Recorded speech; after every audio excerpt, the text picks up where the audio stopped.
It can't be a theater because you have to tell a story in 2 hours or 2 hours 10 minutes and 2 hours 15, and you'll be doing such an injustice to this outstanding book.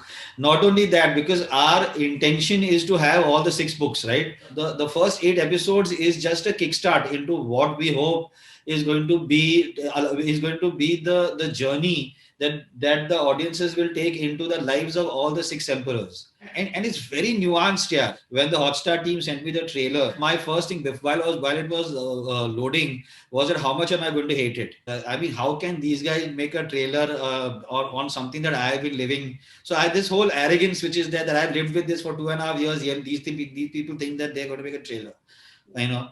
And I opened the tray. I started watching it, and I just got into it. I loved it myself, you know. I said, wow, this is fantastic. And best thing about the trailer right now, which you have seen, is that 90% of the show is not there in it. I was so kicked by that, you know, because now when you watch the show, it's a celebration of extravaganza.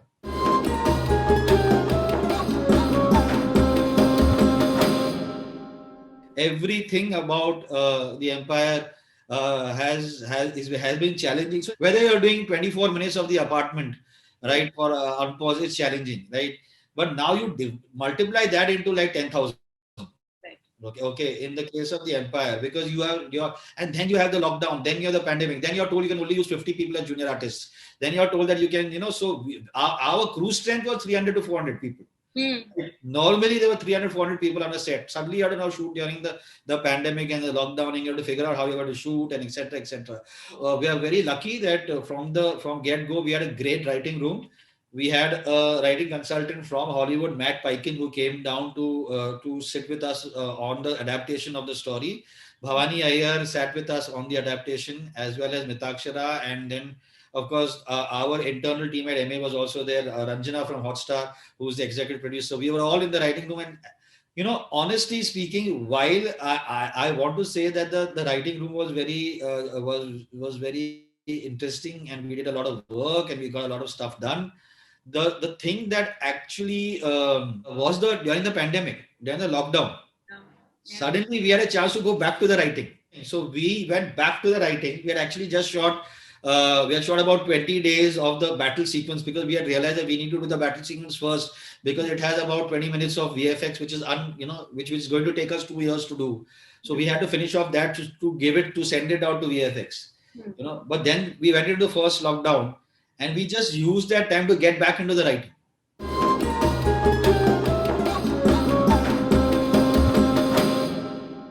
Whether it's a VFX, or whether it is the way we shot it, whether it is, I mean, 3 times you have to go to Uzbekistan, getting everything from the research, getting the design of the chhatri is correct, the design of the brackets correct, the design on the each of the armor and the weapons. So I think there is where Mitakshara scores above me, because of her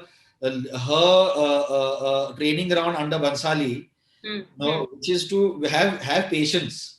So right now she's still sitting in VFX and trying to make sure that the scar on Khanzada's cheek is the same in every shot. It's consistent. My whole thing is, who gives? Oh, come on, it's okay. The people are watching this. The scene is working. Who's cares about the scar and all that? No, she doesn't. She's really very meticulous in her detailing.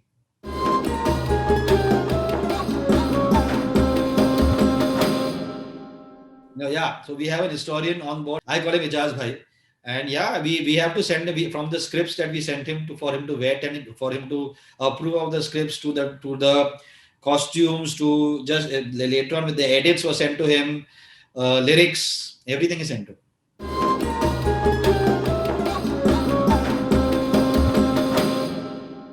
We changed the structure of the main character. I mean, Shabana ji is consistent from what we had announced right on the top, and we changed the way that we were going to approach the telling of the story from the principal character, from Kunal's character's point of view.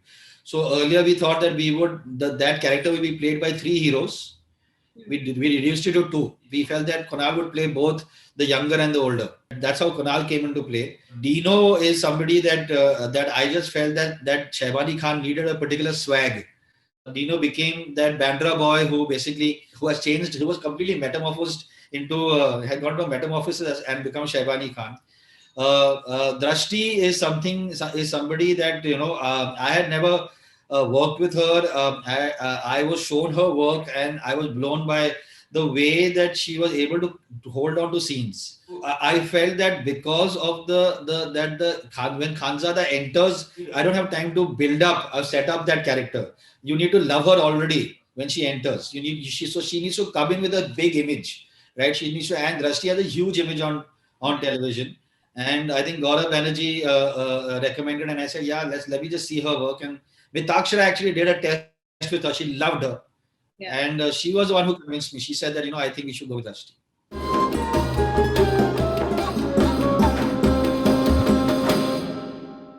Extremely important. I wouldn't have done the show if it was not that.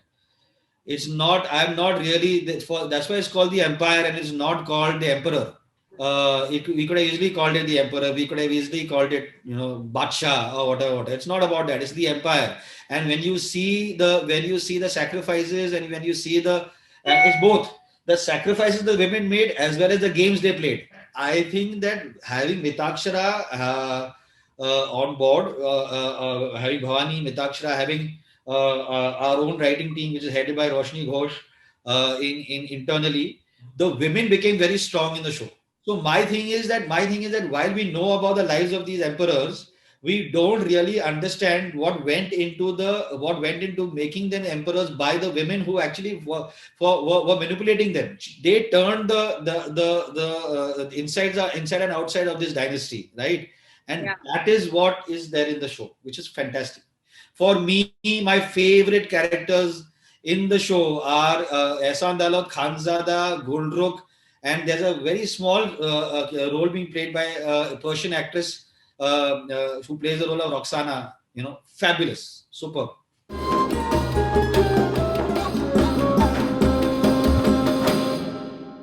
It liberates you as a storyteller because you are telling the story. You are being true to the characters. You're being true to the narrative. You're being true to the screenplay. You're being true to the emotion.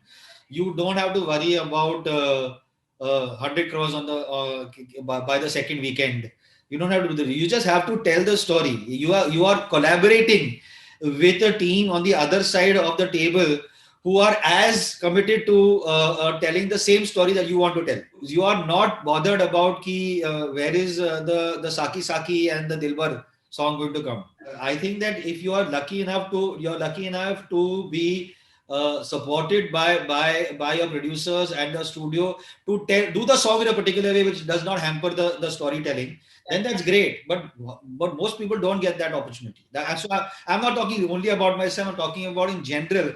I think that every one of us who you will see right now enjoying the OTT space, right? Whether it's Vikram Motwani, myself, Anurag already has been doing it, Hansal has been doing it, Sudhir Bhai, it's extremely liberating.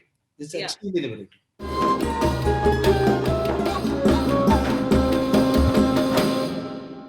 I have a very simple answer to your question, More. I'm very lucky that we have the rights to the Empire of the Mughals, the book, right? And we have really stuck to the book, right? And we have really stuck to what the book has is claiming. What the book is saying, because Michael and Diane Preston, who write under the name of Alex Rutherford, they are avid historians of the Mughal period, right? And they have done a lot of research themselves. So we have followed the book.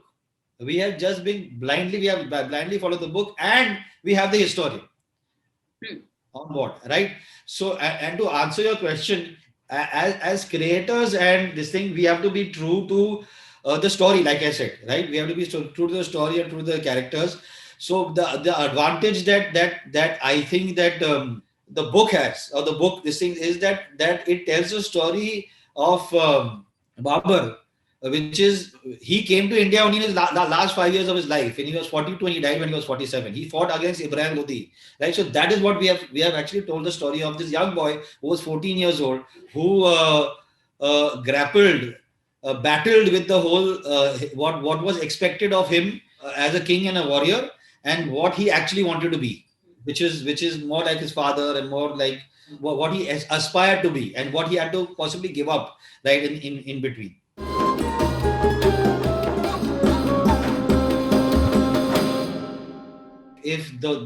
these 8 episodes create the kind of hangama that I hope that they will create, and I hope that people that when we do announce the next one, that people are waiting for the next one to come. I mean, why would I would be remiss, or I would be dishonest to say that I envy the makers of Mirzapur when they put out a small this thing and people say, wow, we're waiting. So that is my vision. But yeah, I hope that we have the ability to tell the story that we are supposed to be telling.